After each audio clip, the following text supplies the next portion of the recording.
countdown to the last comic shop in 5, 4, 3, 2, 1. A fiery horse with the speed of light, a cloud of dust, and a hearty hi-ho Silver, the Lone Ranger. Hi-ho Silver!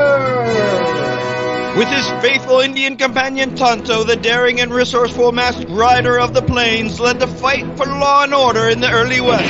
Return with us now to those thrilling days of yesteryear. The Lone Ranger rides again.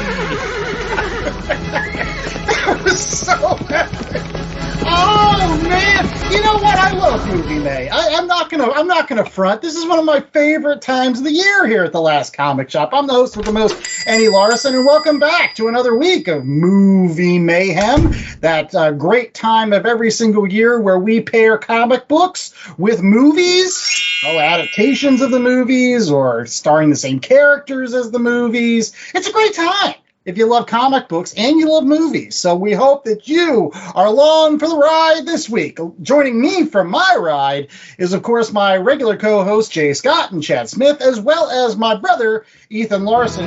And speaking of that entry this week, if you haven't guessed, it's all about who was that masked man? The Lone Ranger, as Chad said here in Movie Mayhem. Right, Chad? That's right, Kemosabe. Am I allowed to say Kemosabe? I think so. It's a proper term. It doesn't mean like donkey dung or something. It evidently means something appropriate. So I'm all about you being my Tonto, brother. But yeah, this is a book that we've wanted to cover on the Last Comic Shop, or at least you have, for a really long time, right? This is one of your favorite comic books of all time? Oh, heck yeah. This is one of my, anytime somebody wants a Western, I think this makes for a fine Western, and I think as far as licensed properties go, I think this is a really great, you'll hear more about it soon enough. All right, well, let's just jump into it, because we got a movie review coming up later on the show, so let's go to J.A. Scott. For who did this particular Lone Ranger 25-issue run? 26. 26-issue run. 25 and a 0. Shush up. Yes, it's very Valiant-like, but it's not Valiant. It's out of Dynamite Press, issues 1 through 25, plus issue 0. The Lone Ranger, we read it in omnibus form, was written by Brett Matthews. Artist was Sergio Cariello. And Paul Pope did the wolf sequence in issue 11. And if you think that looks as cool as it sounds, you are correct. Sir Dean White was colors for issues 0 through 6. Marcello Pinto 7 through 25. Covers were provided by John Cassaday. Yes. Right. Now, it did come out, it started in around 2007. So just for reference, this 2013 version, I think, is the one that came out circa movie time. Oh, yes, the re-release in time for the movie. Although, as we'll get to it later in the show, they should have just adapted this book. That's just me. That's just me. And I will say this, that one of my favorite stories from any Comic-Con is the time I got to meet John Cassaday. And everybody was bringing up Star Wars stuff for him to sign and X-Men stuff and all this other stuff. And we brought up Lone Ranger for him to sign, and he was overjoyed and just talked to me and Chad about Lone Ranger for like a half an hour while people behind us were just grumbling and throwing soda cans. And I felt bad because Brett Matthews, the writer of this, has written a handful of comics, but then kind of disappeared. And apparently he's some kind of bigwig TV guy, like Joss Whedon understudy that's gone off to do his own things. And meanwhile, I'm like, when is he going to write more Lone Ranger comics? And John Cassaday was telling us stories about his wedding and being there, and all kinds of. Yeah, but speaking of telling stories, let's get to that 10-cent synopsis. What happens in the first 25 issues of this Lone Ranger epic, Ethan? Well, it's pretty much the origin story of the Lone Ranger. His father and brother were both killed in an ambush. Then becomes obviously the Lone Ranger, and it's his ongoing battles with Butch Cavendish, who starts out as an evil senator and then ends up just an evil dude, which that's what Butch is. A little bit of cannibalism. Yeah, a little bit of everything. I mean, Butch Cavendish is an awful, awful guy in this, and that's I think where I'm going to start with my initial thoughts. This is a really interesting book for me because, I am of two minds of this. I really do enjoy this 25-issue run. I will say this, when I sat down to reread it just for this show, and I read the first 16 issues within an hour. It just flew by. Like, it's one of those books that you can pick up and you just don't realize how fast it's going. But I will say this. There is one part of it that I'm kind of like in multiple readings has kind of hit me over the head like a sack of horseshoes. And that is the fact that this is just Batman on a horse. That's all this is. No, that's all this is, Chad. Now, I won't say that Tonto's the same as Robin, because the Tonto character is much more in depth in this particular run than a lot of the Robin stuff that you get. But pretty much, John Reed is Bruce Wayne. Like, he has a cave, disappears into the darkness. He's got an enemy that's pretty much completely unhinged by the end. Like, pretty much Butch Cavendish becomes the Joker. This is just Batman, which is weird, because the last thing I'll say is the Lone Ranger as a character predated Batman by several years. So, like, Batman is technically a copy of the Lone Ranger, although in this book, they were really leaning into the fact that everybody knows who Batman is, right? I mean, disagree with me if I sound crazy. Yes. All right, well, we're going to save Chad because he loves this book. Ethan, J.A., parallels between this Lone Ranger book and Batman, especially J.A. You're a big Batman fan. Yeah, I could see where you're going with that.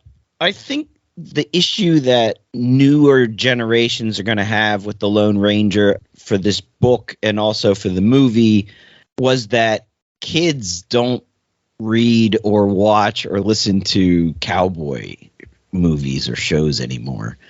And the Lone Ranger has kind of fallen out of fashion because it's just not in pop culture narrative anymore. And the Lone Ranger as a character, as we kind of know him from the classic radio show or the classic TV show, he was very square. So square that the points hurt you. That's from the badge. It can be a little sharp and prickly. It's like sitting on a Rubik's Cube. So how do you deal with that in an age where square is not considered to be as good as it once was? And so they have to bring in these other elements. And I think when you do that, it does start to kind of go down the Batman route, because they have similar origin stories. They have some similar aspects. They hide their face. They lost their family. There's a bit of a revenge kick. There's no killing rule. So I think Batman's violated that on so many levels over the years. He used to just huck people out of windows, break their necks. Yes. It didn't matter. Yes.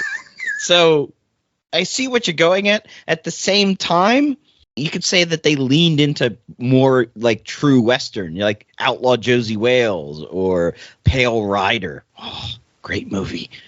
The West wasn't sort of the 1950s cowboys and Indians, but gritty and dangerous, and life was cheap. Well, let's quickly pivot to Ethan, because again, he's our Western junkie here. Like, is that what you thought in this particular book? Was it leaning into the Westerns? This is going to be tough for me, because I'm going to be, unfortunately, the Debbie Downer. It was a slog to get through. Like, it's just dark, and then more dark, and then more dark. And I guess when I think of Lone Ranger, often told stories without resorting to violence. And I really think that this book could have learned from doing that and leaned into it more. Like, I wish that it was a little bit more kitschy. I wish that it was more square. I wish there was some levity whatsoever, because it was just depressing issue after depressing issue. And I was hoping that this livened up. Now, the movie, we'll get to that as in a bit, but I think they went maybe a little bit of the opposite direction at times, but also was extremely dark in sequences as well. To be honest with you, I think it was, like you were saying, the Batman. Even there was a sequence where he said he had to show fear. That's Batman, bro. Like, that's not what I would consider the Lone Ranger doing. But I'd like to hear the counterpoint to this. Yes. I'm sure he's reared up and ready this to go. is Chad's book, and yeah. He was hoping that it was an entry into the year of Chad. Darn right it is. So anyway, Let me start off with this whole Batman nonsense. The biggest difference between Batman and the Lone Ranger. Well, I have a whole bunch of theories on Batman. The reason Batman is such a great character is because he actually sucks so hard. Nobody cares about Batman, so they can just turn him into whatever they want, and it works. You can make Batman into comedy. You can make Batman into the scary Dark Knight. You can make Batman into the guy that talks like this. Someone swearing like this. But Batman is very malleable because there's not a lot there. And the difference between Batman and the Lone Ranger is Batman fights for vengeance. Batman fights because criminals are a cowardly lot and he's out to get revenge. The Lone Ranger fights for what's right. The Lone Ranger does what's right because it's the right thing to do. And I especially love this adaptation because you got a much more nuanced Tonto. I disagree, Ethan. I respect your opinions, but I disagree that there wasn't levity here. I definitely agree that there was a lot of violence. There was definitely a lot of, I don't know if modernization is the right word, but to take those classic tropes from the radio shows and the 50s TV show. But at the end of the day, while it has all that stuff on the outside, it's the crunchy candy shell on the M&M of violence and aggression, and Butch Cavendish is going to try to rape people, and he's going to eat their hearts, and there's all these terrible things going on. Dump soup. Yeah. The scalding soup scene was just... it was so disturbing. There's a lot of disturbing stuff in here, and you're not wrong about that. But inside, it's wrapped around the Lone Ranger, who has his creed, who has his way of doing things, and it's not for vengeance. He's actively not out to kill. He wants to bring people to justice, but more importantly, it's like a divination. He's doing it for what's right, and that's so different than Batman, where it's Batman's sad because his mommy and daddy died. The Lone Ranger's lost everything and is still out there just as a force for good. Yeah, and I do agree with that. I mean, I get, again, maybe when I'm talking about similarities to Batman, maybe it's in like the motifs and again, like certain aspects like him disappearing into the shadows or jumping out of windows and I get that. Again, Lone Ranger predated Batman, so like you could say that like Batman comes from that. And I will say this, I one of my favorite parts of this particular 25 issue run is how the Lone Ranger's outfit changes. Right from the beginning of the book, he's pretty much left for dead, and Tonto, brings him back to life, and you can tell that Tonto is very spiritual about the guy. Like, this guy cannot do anything wrong. He's like the Pale Rider. He is the avenging angel of justice, and so he's going to follow it. And isn't that great, that scene where you see the blue light behind him, and the Lone Ranger's like, what do you see? And Tonto's like, nothing. Right. His mask becomes shorter. He starts getting like the blue shirt and it just he becomes more and more of the iconic. So by the end of it, when he has this moment where he could have killed Butch Cavendish, he could have left him for dead, but then he saves his life and takes him to a doctor.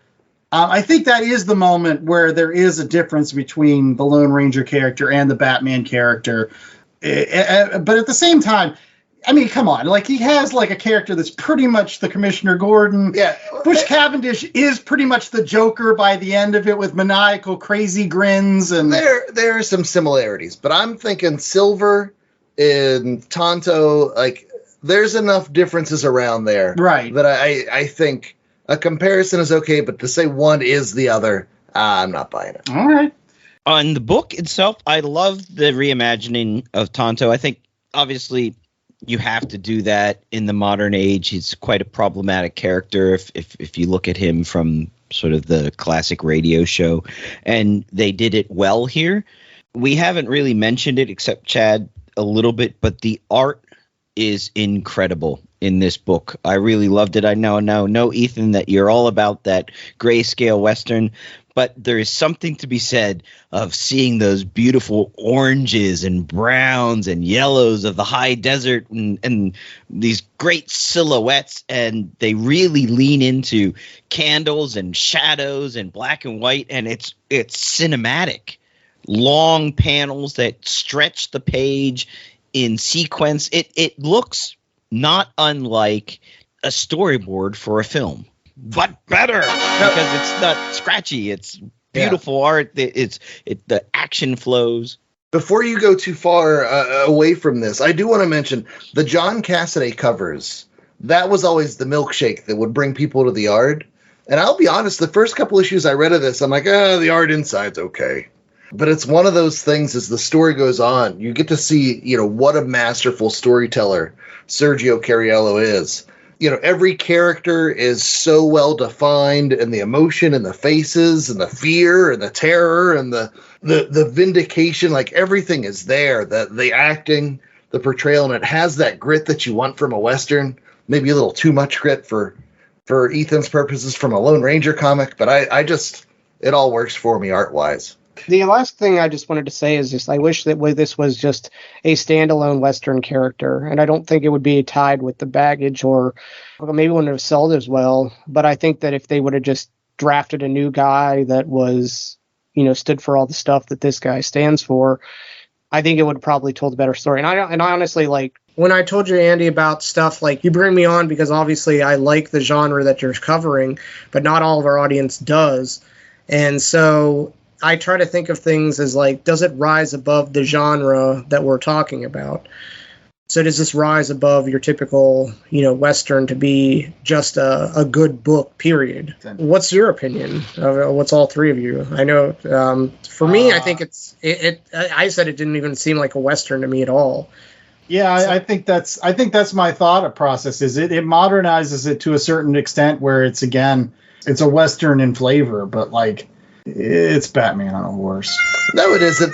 This rises above a Western TV/radio show that you used to watch with Grandma, and takes it and modernizes it and keeps that same heart.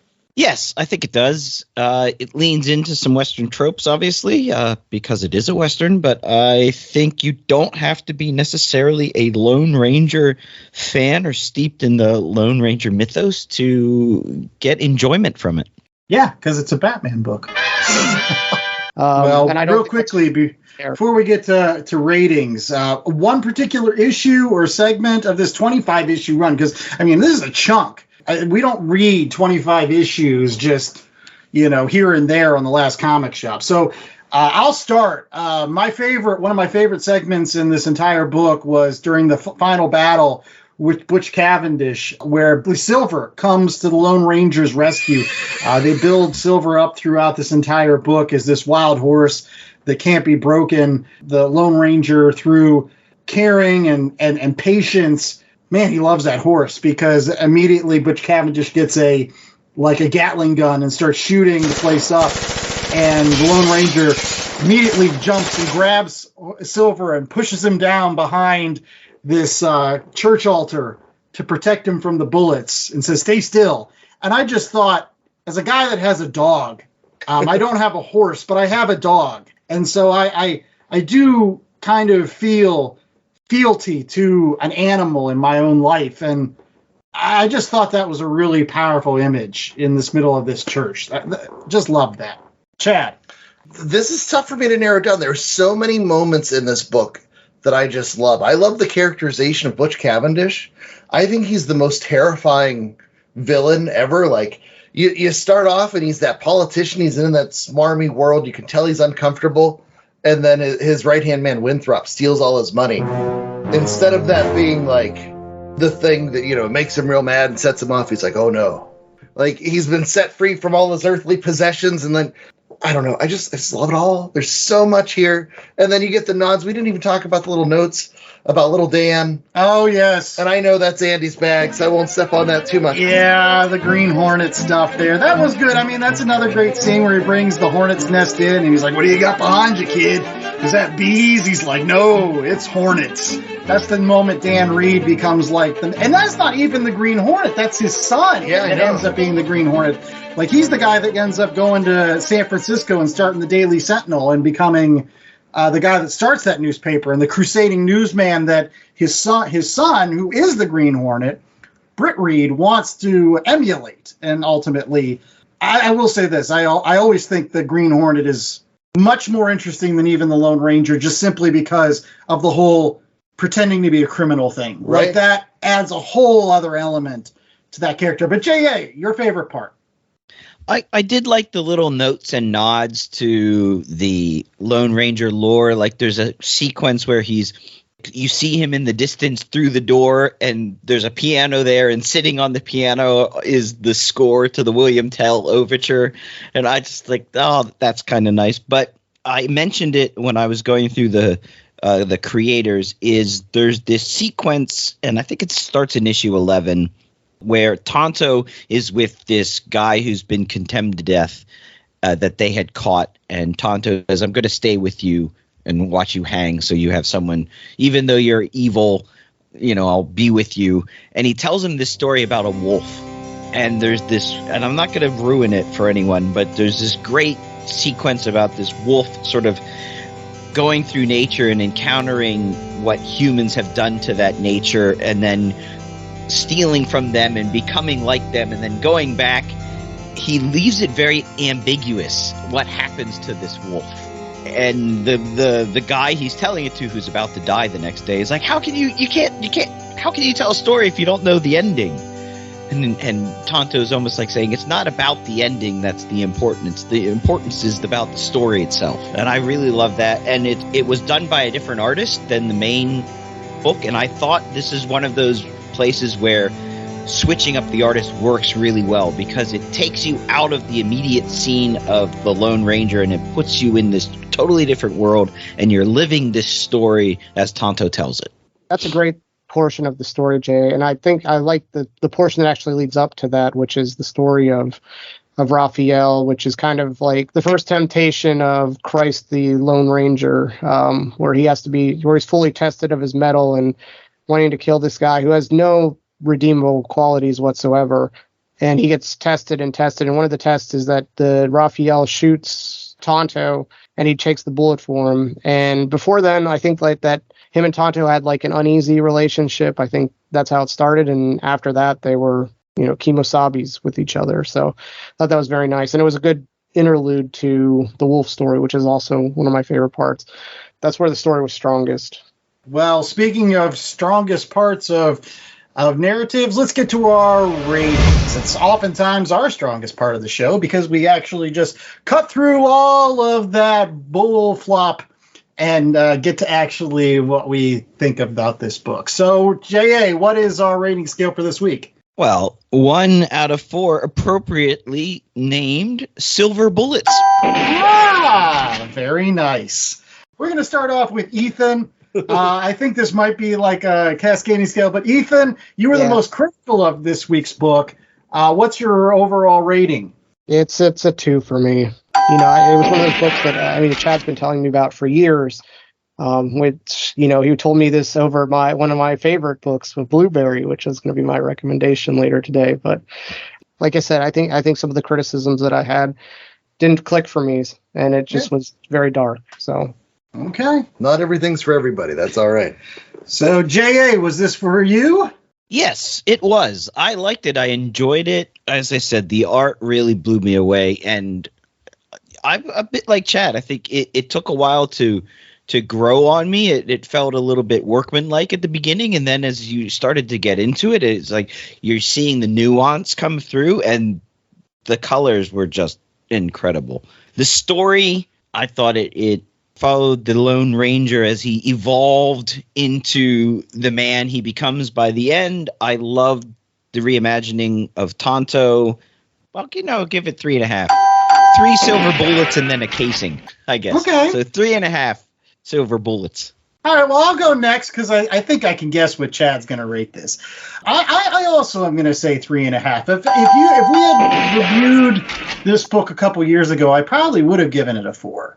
But, boy, we're really reading some great books on the Last Comic Shop. Honestly, we are.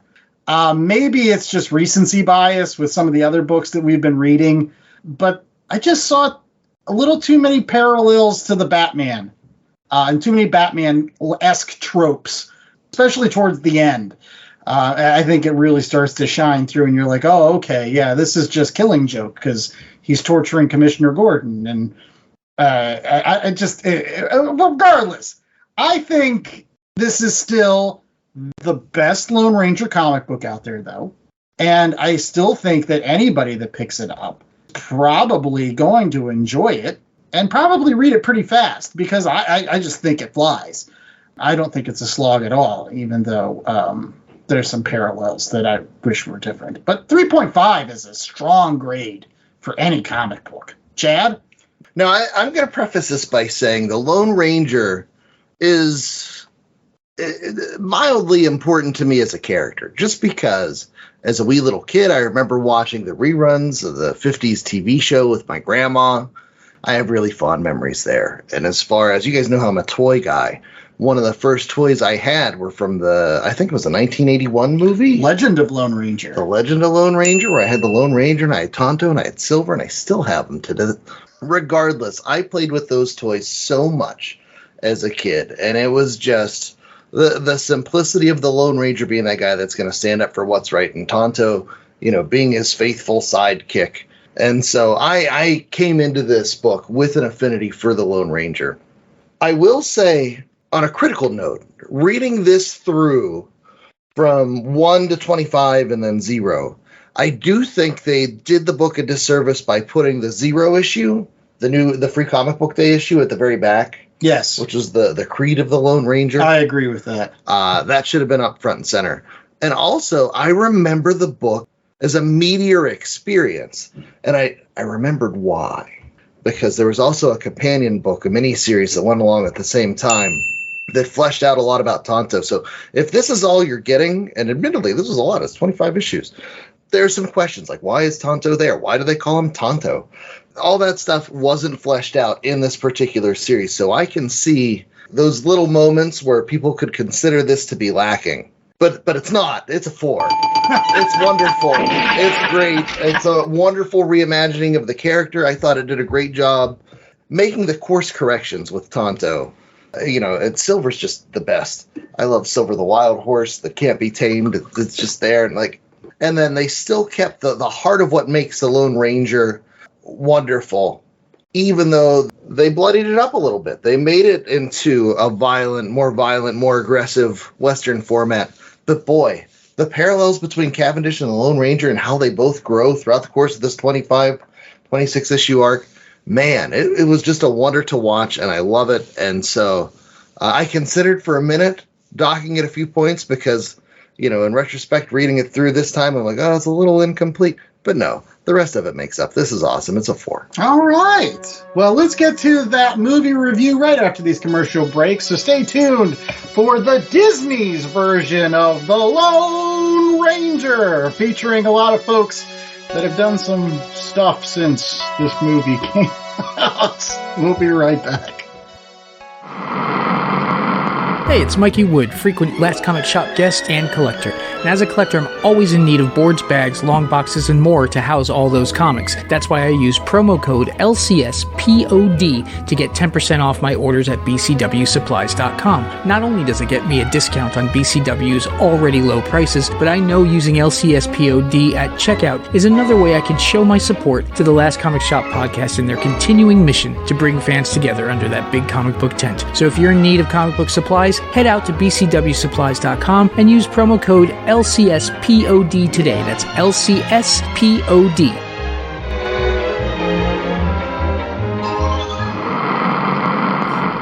When you're done listening to this podcast, check out mine. My name is Dave, and I'm the host of Beer in Front. My podcast is just enjoying the beer that's in front of you. Sometimes we forget about a classic beer while we focus on the new trendy thing. What I try to do each week is to enjoy an old school classic or have a beer that has potential to be a classic. I'll also talk about events of the day, I'll add my spin to things, and each week there are people that really annoy me, and I'll call them out as the jag-off of the week. That's Beer in Front, available wherever you listen to podcasts. All right, we're back with more of The Last Comic Shop, and it is now time for our movie pile review. Yes, Movie Mayhem brings not only a comic book review, but a movie review every single show as we talk about a movie that kind of dovetails with the comic book we're talking about. And this one was easy. All right, this one was super easy because you had this great Lone Ranger run, and then you had a movie that I remember sitting with Chad in the movie theaters way back in 2013? 2013, yeah. That's a long time ago. Anyways, we were sitting together, and I was like, oh boy, is this going to be like the Dynamite run?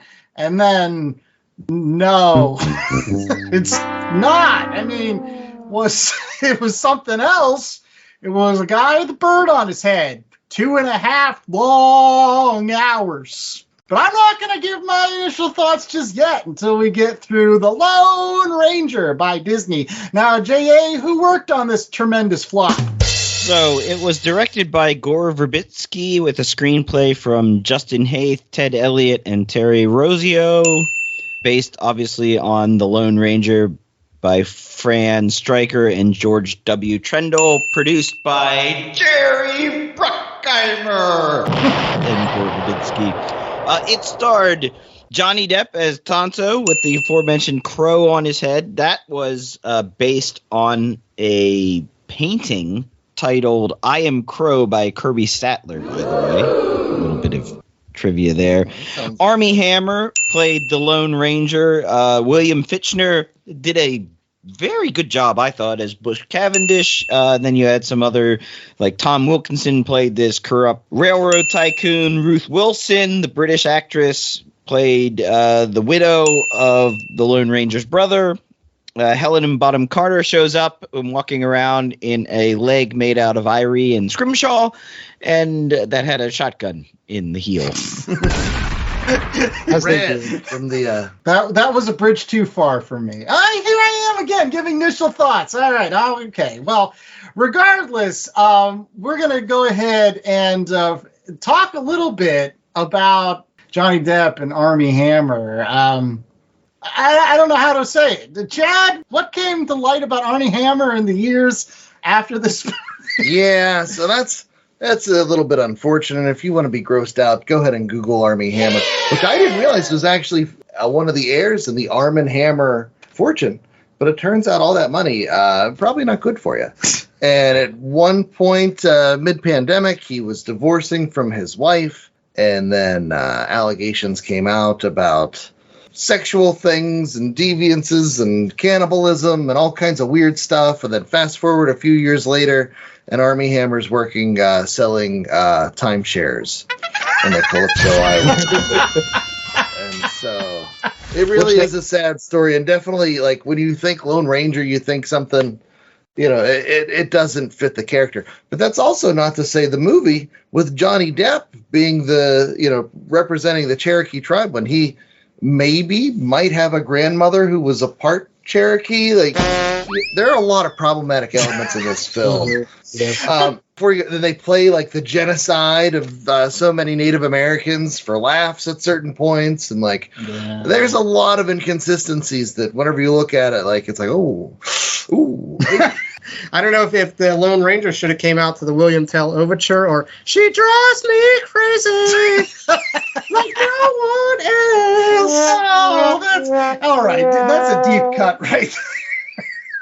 But no, I'm serious though. I mean, if you watch the movie though, I mean, Armie Hammer does look like the Lone Ranger. He's got that square jaw and that build, and it's sad because, like, I think J.A. and I not only kind of like him in this movie, but we love that other movie he's in, right? Oh, Man from U.N.C.L.E. I love that Man from U.N.C.L.E. Him and Henry Cavill. Just real quick is that I just wanted to say, like, I think they could have just got Jason Segel. I kept thinking that the entire time. He looks like Annie Harmer. He would have been added a little bit more levity to the character. He has the same square jaw. He's tall, so they could have avoided a huge mind. Why aren't you a casting agent? So when we said this was a bomb, it was a massive bomb. It grossed $260 million against a $250 million production budget and $150 million marketing costs. So it's like one of the biggest box office bombs of Hollywood. Definitely killing Disney. I'm curious, was this a bigger bomb than John Carter? Well, John Carter had been the year before. And because of the John Carter performing so poorly and being such a big thing, I think critics were just champing at the bit to tear this one apart. Well, speaking of tearing this story apart, let's get to that 10-cent synopsis since Ethan did such a wonderful job with the previous segment. Ethan, will you give us the 10-cent synopsis for the Lone Ranger movie? Well, it was pretty much the Lone Ranger origin story, and so him and his brother were on a ride out, and they got double-crossed by somebody, got into an ambush, and was shot up. Tonto found him, and Arnie Hammer bit his arm and said, "Stop it," and the rest is history. He needed that taste. Yeah. He's like, Johnny Depp looks pretty good. Put some ketchup on that. And then there's a lot of hijinks that happen. The Butch Cavendish has an evil brother that's also running the railroad conveniently. Couldn't have just been Butch, but they had to make it more complicated for... I swear, there's a good movie in here somewhere. It's buried, but I think they could have cut out like an hour's worth of this movie, and I think yes, really good. Well, I think that's going to be my initial thoughts. Is like there is some really great segments in this particular movie. I remember watching this movie with Ethan and my dad, who was a huge Lone Ranger fan, and you could see the twinkle, the excitement in his eye when that William Tell overture hits. And there is that massive train sequence, which, unlike the rest of the movie, which is way too long, that train sequence could have gone on for another 20 minutes because it was well choreographed, it was epic, it had peaks and valleys and pulled you in, and that song, man, that fired you up. I'm glad that they waited till then to bring it in, as opposed to playing it at the beginning. I thought it made you wait for the payoff. It was a great payoff. And to your point, this movie felt a lot like a 20th century action movie. It harkened back to the Indiana Jones and sort of action movies that were more stilted in realism than giant superhero CGI slugfests. It felt more physical. Right. I don't know. You had a bit of Buster Keaton in the train involved in this. It just very felt like a 20th century action movie. I think the whole narrative premise that they based it off of too, where it's old Tonto retelling the story at a crap carnival. I think they could have completely cut that out and just told it. Oh no, I loved that. I loved that sequencing. Yes, I like the old Johnny Depp. Oh, see, I just thought it was this unnecessary narrative, no, Kimosabi, no, never take off the mask. I agree with Ethan. I wasn't a big fan of that framing premise. I thought that could have been cut, honestly. As I said, I was sitting with Chad, and I'm like, when are they going to start doing more of the dynamite stuff? Butch Cavendish is not even anywhere near as evil of a bad guy in this movie as he is in the books. Yeah, I think that the whole railroad tycoon side story I thought was a bit overdone. They could have got rid of that guy and just have Butch Cavendish. Yeah, and I do think the Butch Cavendish himself was Disney bad guy 101, and they really didn't play him with the menace that he had. But if I'm going to go into my initial thoughts, the very first thing I want to do is I want to take all the problematic elements of this movie and I want to put them in a tiny little box. Okay? Yeah, Armie Hammer's a sexually abusive psycho. Put it in a box. A cultural appropriation Johnny Depp. We're going to put that in a box. We're going to take away the whole making light of genocidal actions. I would like to, at this time, close that box.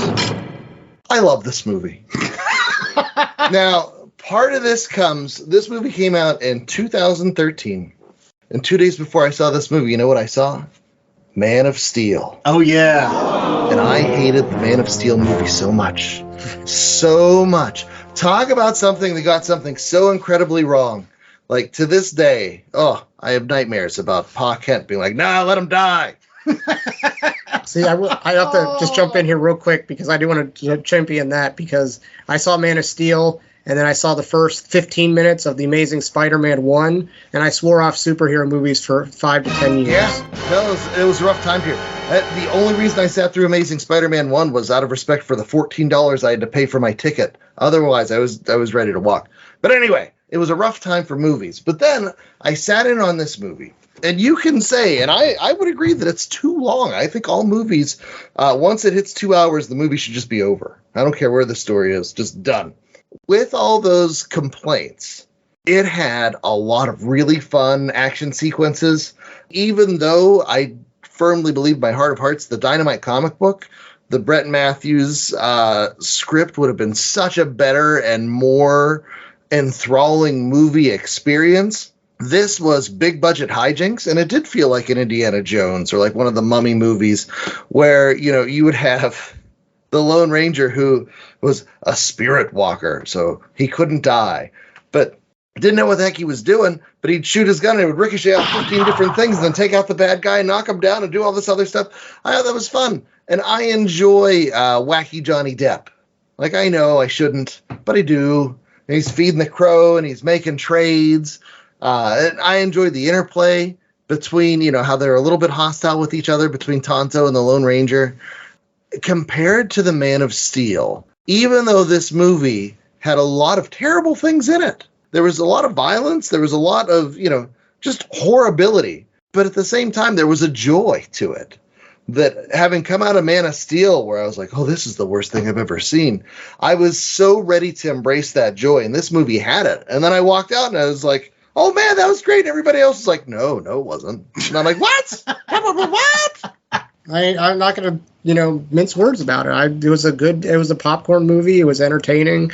And I watched the movie first, so maybe that skewed my interpretation of the book, and maybe that's why I was surprised at how dark the book was, because this did have a level of levity to it.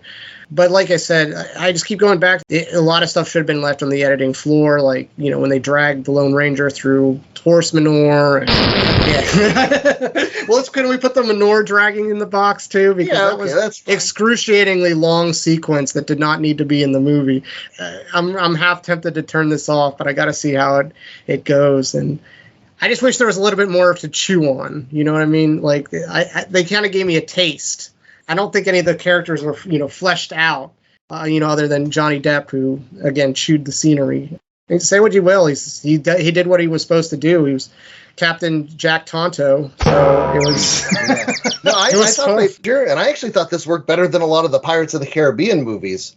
But when you talk about it not having that depth, yeah, I can see that. That's a valid. Well, I will ask real quickly, one of the other big differences between the book and the movie is the fact that, like, in the movie, Lone Ranger gets the girl. Like, she ends up, like, giving him a kiss. You're the right brother today. Mwah. And in the book, as we didn't actually talk about, Tonto ends up getting the girl. Not only do you have, like, the Johnny Depp version of Tonto in the movie, who is nowhere near as physically imposing. Completely different Tonto. And then he doesn't get the girl at the end. What do you think, J.A.? I like the movie. I think it probably ages better with time a bit. It's one of those things you can go back and you can put on. And is it overlong? Yes. Does it have some things that are problematic if you don't put them in the box? Yes. That being said, I agree with sort of the film critic Walter Chaw, who said that, quote, that this movie is a labor of love for a character so unbelievably square that he becomes symbolic of our disappointment in ourselves. Wow. Well, let's go ahead and get to ratings so that we get to recommendations. So, J.A., 1 out of 4 scale for the movie adaptation of Lone Ranger. Is it boxes? No, we're going to have 1 out of 4 crows. Oh, what? All right, I will go first. I'm going to give this a solid 2.75. I don't think this is the best movie ever. I think that train sequence is one of the best sequences in movies ever. And I could watch that over again. But that's like, again, the last half hour of the movie. Movie that clocks in at a 2 plus 30 minutes. I'm not going to stick around just for the last 30 minutes. Plus, again, Butch Cavendish. Even though he was like kind of like the Joker in the Dynamite, he had a lot more depth. Didn't they even make him scarred so he looked like Jonah Hex? Like, I didn't understand that. I'm like, you don't have to make him look ugly. He's ugly on the inside. Like, make him look nice. Like, I don't know, whatever. But yeah, give me that scene where Silver's galloping across the top of the train. Oh my goodness, those stunts. That was incredible. I don't care if that was CGI. Just beautiful stuff. All right, J.A. You know what? I watched it when it first came out. I've watched it again on DVD last night. I had to find a way to watch a DVD. That was not the easiest thing because I don't have a DVD player anymore. I had to end up breaking out my old Apple USB super drive and then hoping it was the right region for the disc. And anyways, it's a fun movie. If you put all that stuff in the box, I like the narrative framing elements. I love the action sequences. I love that it is competently directed by a person who obviously is steeped in Hollywood tradition, so it rises above sort of regular bubblegum popcorn movie flair. It's the perfect movie to see at a drive-in. And so with all that being said, I give it 3. It's 3 crows. It would be the perfect of a double feature. What would you put on the back end? John to be a Carter. double feature, yes, that would be great. You'd have to cut it down. So maybe you cut out some of the You'd be padding. there for 6 hours. It would start at 10. Be there till 4 a.m. You get your money's worth, though. You do. You might need to bring a gas can so your car doesn't run out. Yeah, I was going to say, it would end sooner than the Avatar double feature. I'll tell you that. Ethan, your rating. You know what? At the end of the day, and this might be, my ultimate criticism of the book and why I think I prefer the movie better, is that when I think of a Western, I want to be taken somewhere and I want to sit on the porch and drink, a nice cold beer, whiskey, or if you're not a drinker, like a cold iced tea, and just sit while the sun sets and pull out a good Western and just, kick back and read. And you already know where the story's going. You know where it's going to end up. You don't have to think about some of the more, dramatic elements of Western. That's Western to me. Needless to say, you won't be seeing me read The Blood Meridian anytime soon. And I think that this fits the bill. I cracked open a couple beers yesterday and sat this on the TV, and it was fun, and it was like I said, it was a bop. So it flew by, and my wife hated it, which I don't know what that says about me, but yeah, or the movie itself, and maybe it's just catered for a certain person, a certain age, or has a certain appreciation for this stuff. And I think, like Jay said, I think the movie aged better than I think it ever imagined it aging. And so for me, I think it's not quite a 2. It's not 2.5. It's not quite a 3. I think it's what Andy gave. I think a 2.75 if I could crow off of his response. All right, Chad. You gave a 4 to the book. Is this a 4 of a movie? So I really enjoyed this movie, and this was a different experience. And it was one of those things where I kind of had to fight my feelings a little bit because, like I said, the book is fantastic. I totally encourage you guys to check out the book.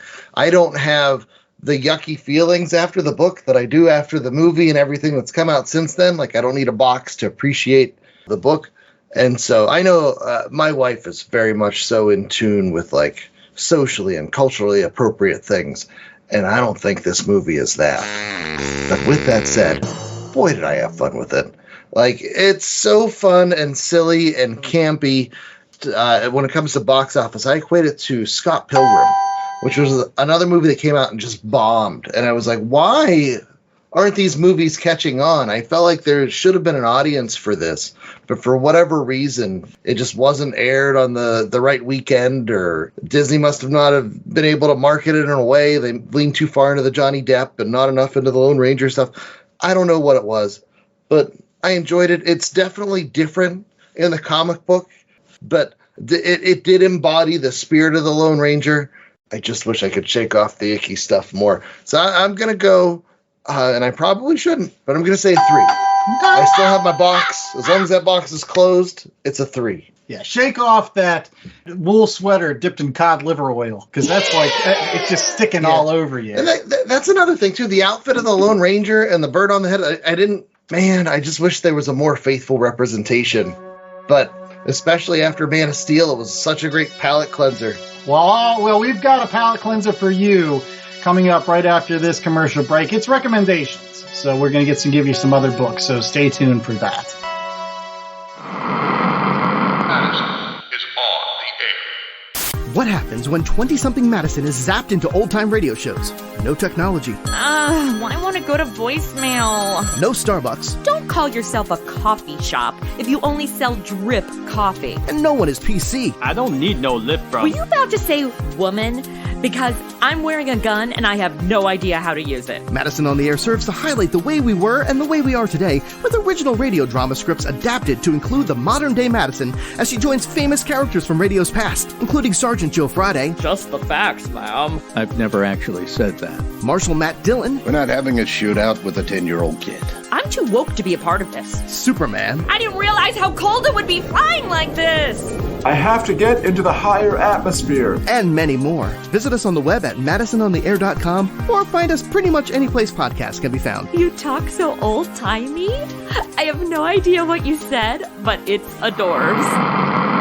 All right, we're back with more of the Last Comic Shop. It is now time for recommendations, and we don't have a lot of time because we did a lot of time talking about the Lone Ranger. So really quickly, here are some other books that you can pick up at your local comic shop in addition to the Lone Ranger 25-issue thing. Like, I guess you can pick it up in single issues. I've seen some of the issues in buck bins, but not all of them. So it's probably better to just get the omnibus because it's all there. In any case, I will go first. And speaking of this book being basically Batman on a horse, I'm going to go talk about another character that's very similar to Batman, and that's Daredevil. Because Daredevil's like Batman, except they can do whatever the hell they want with him. And the first person that really did whatever the hell they wanted with Daredevil was Frank Miller. Well, I guess not. I mean, Wally Wood did have him fight the Submariner for no good reason at all. And they gave him a twin brother. Oh, Mike Murdoch. Andy, I have to stop you right here because I cannot let this go. We have recommendations on a show about the Lone Ranger, and you're giving me Daredevil? Come on, where is Green Hornet? Look, you can pick up Dynamite's Green Hornet Year 1 that was done by Matt Wagner, which is incredible. It's a 12-issue run. It's really good. You can also pick up Mark Waid's run that he followed up with. Those both star the Britt Reed version of the Green Hornet from the 1930s and 40s. Great stuff, but I'm not recommending that. I'm recommending Daredevil, Love and War, which I just read with Kingpin, drawn by the wonderful Bill Sienkiewicz, and he just looks like a big Paisley Mountain. And there's this really weird looking serial killer guy but he's drawn like a freaking gibbon or a baboon in most of the shots. This art by Bill Sienkiewicz is out of this world. You should read this book, not so much for the Frank Miller writing. It's fine. But the Bill Sienkiewicz art, this is like top tier Bill Sienkiewicz stuff. And again, it's to Chad's point that they can do wherever the hell they want with Daredevil, and you'll still read it. There's some beautiful scenes with Daredevil jumping out of windows with like this beautiful blonde woman in his arms, and they look like they're falling through space. Just great stuff. And Turk's in it. Turk is one of my favorite characters in all of Daredevil. Anytime you get Turk, you're in for a good time. So read Daredevil Love and War. It's part of that Marvel graphic novel series that they put out in the 80s, which was just a wellspring of great books. Yeah, don't forget the Kingpin. That's the one that shows up in the first Into the Spider-Verse. And it's like, oh my goodness, that's Sienkiewicz Kingpin. Anyways, Chad. Okay, the one criticism I had of the Lone Ranger comic that we read was that there were certain things that they didn't really go in depth with. And I'm like, wait a minute, I remember. And there was a companion miniseries. It was called The Lone Ranger and Tonto. It was written by Brett Matthews with a series of different artists. There were 4 issues. They all have John Cassaday covers. The trade is a little tougher to find these days, but you can find them out there. It's worth picking up to fill in some of the backstory and just experience, the Lone Ranger and Tonto at a carnival. And there's just all sorts of fun to be had. So the Lone Ranger and Tonto, make sure you're picking up the Brett Matthews stuff. Some of the Lone Ranger things that came after by Andy Parks and others, I wouldn't recommend until Mark Russell from a few shows back did his take with Bob Q. But anyway, Brett Matthews, Lone Ranger, I say pick it up. Okay, Ethan, you're up next.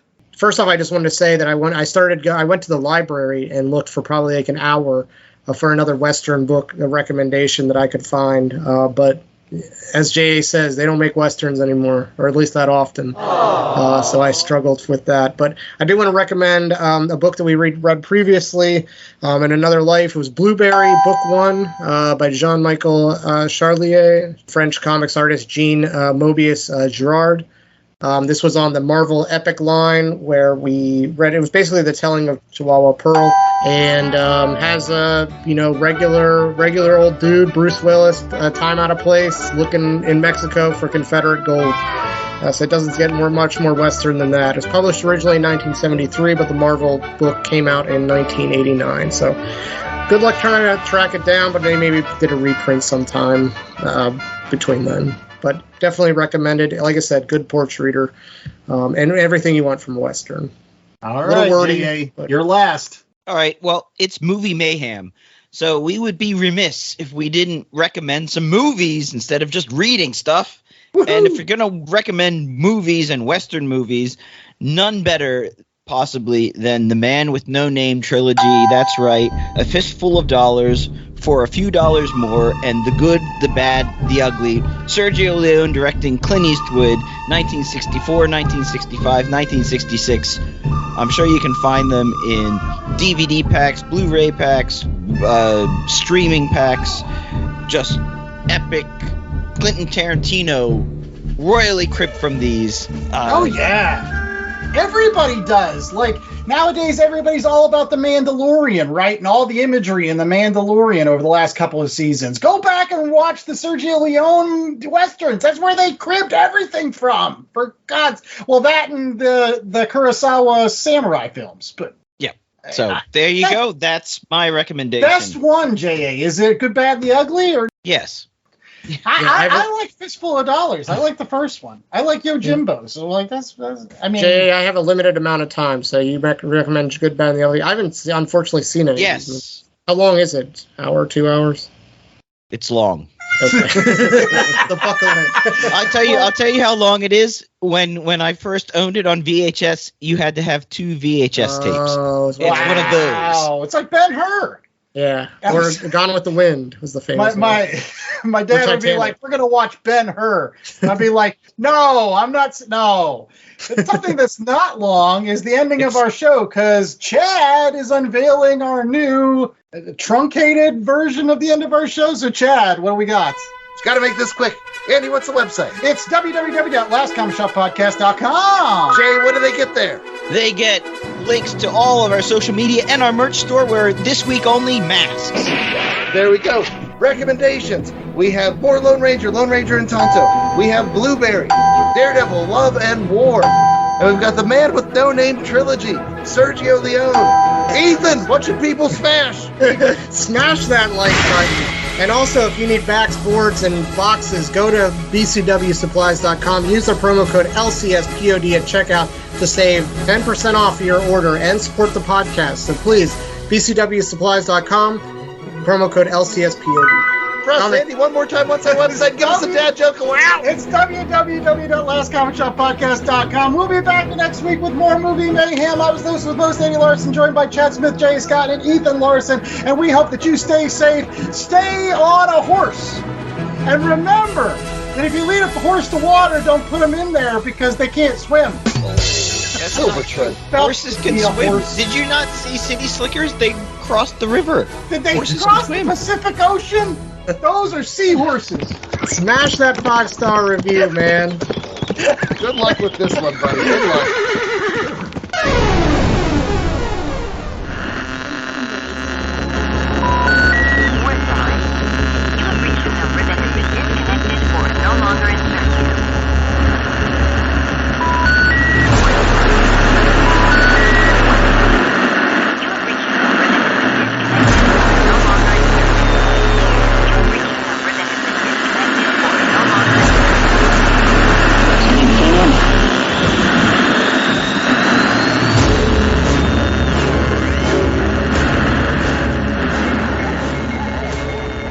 Comic Shop was a 2023 Black Angus production.